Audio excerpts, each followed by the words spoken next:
There's a famous question that's asked, which is, why did Moshe Rabbeinu have to grow up in the home of Pharaoh?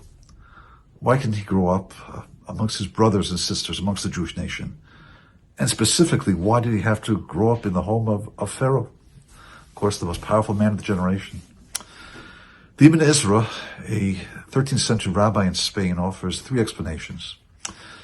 Number one, if Moshe's mission was leadership, what greater place could he learn leadership from than the home of the most powerful leader of the generation, Pharaoh? And that was a necessity for his job. He had to learn to lead, and therefore he had to grow up in a place where he could learn those skills. And Hashem placed him exactly where he needed to be for his job. And of course that makes us reflect and understand that wherever Hashem places us in life, wherever our background was, whatever it was exactly what we need for our mission. And we should understand and know that Hashem put us there exactly because it's what we need in order to fulfill our task in this world. Number two, there's a tendency that people have to look back at what a person was and not honor what they've become. For Moshe to be truly effective, he needed the respect and the trust of the nation. And therefore he had to grow up in a place where people wouldn't look back and say, I remember your past. I remember your high school, as it were. I can't look at you and see you for what you are because I'm looking at what you were. How important it is to really honor a person's growth.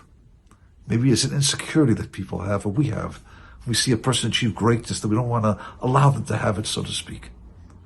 So therefore, for Moshe Rabbeinu to truly influence the nation, he had to grow up in a place where people didn't know his past. And of course, the lesson is from that, we really need to honor a person and acknowledge what they've become and say, wow, it's so impressive. The person you've become is the person you are. And number three, and this is the reason I'd like to focus on the most, is that the slavery in Egypt was a very interesting type of slavery. There were no walls around Egypt. There was no barbed wire. So how did the Egyptians succeed in enslaving millions of the children of Jacob? The Bnei Yisrael, the children of Israel, a stiff-necked nation, a mighty nation. How do you enslave them? There were no guns. There was no barbed wire. It wasn't a concentration camp as we may imagine it. So the answer is that it was a psychological slavery. And a psychological slavery might even be more deadly. A psychological slavery means that you're a slave, and that's all you are, and you can't achieve anything else. In fact, the word Mitzrayim, which means Egypt, the root of that word is the word Meitzar, tsar, which means narrow or confined. The essence of Egypt, it confined a human being. It didn't allow you to spread your wings. It didn't allow you to look beyond your situation and see what you can be. And therefore Moshe Rabbeinu's job was to teach the Jewish nation that greatness was in their reach.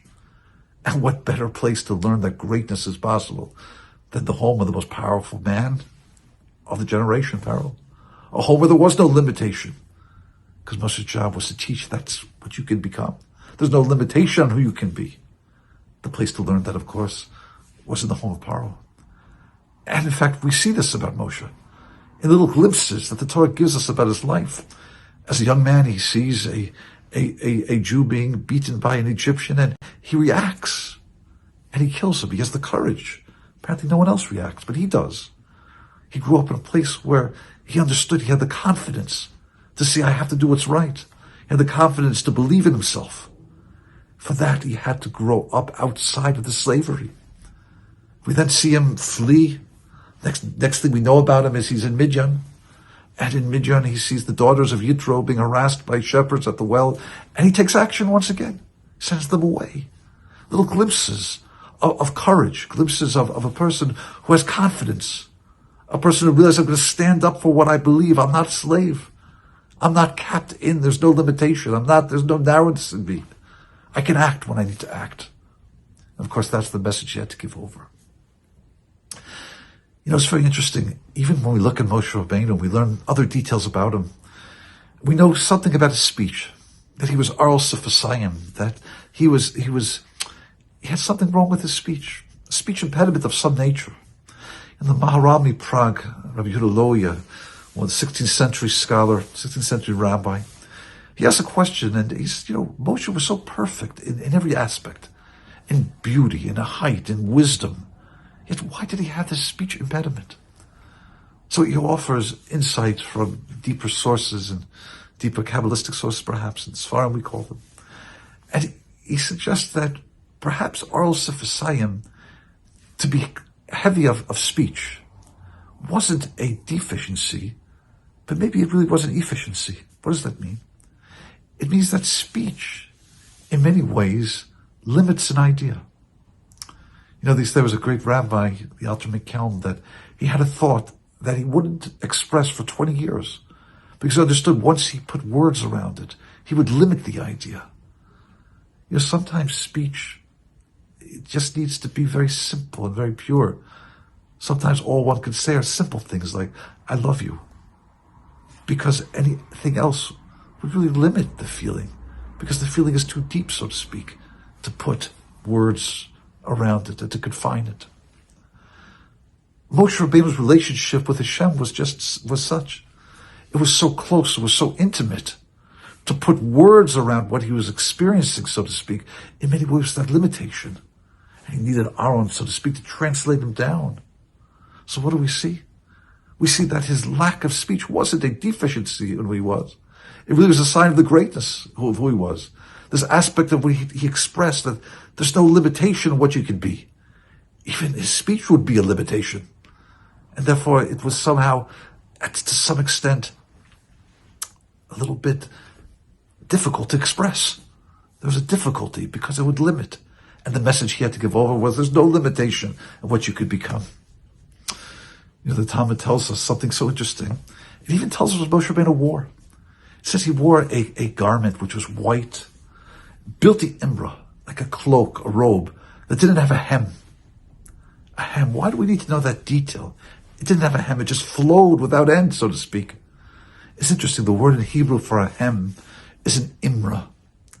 Imra is the same root as amra, which means speech. Because what does a hem do to a garment? It puts a limit on it. It puts an end to it. It says you stop here. Just like speech sometimes puts a limit around something. It says this is what it is, nothing else. So even his garment that he wore expressed the idea there's no limitation of what you can be. And that's the message that Moshe Rabbeinu gave over to the nation. And to express that nation, he had to grow up in a place where he learned this idea that you could be whatever you want to be. There are no limitations. In other words, he not only had to take the Jewish nation out of the slavery of Egypt, he had to take the slavery out of the Jew.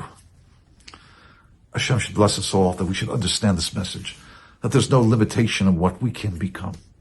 What it means to be created in the image of God is a greatness is in our grasp. And by doing so, we can truly be the human being that Kadosh Baruch Hu created us to be. And we get that most wonderful relationship with him as well. Wishing everybody a Shabbat Shalom.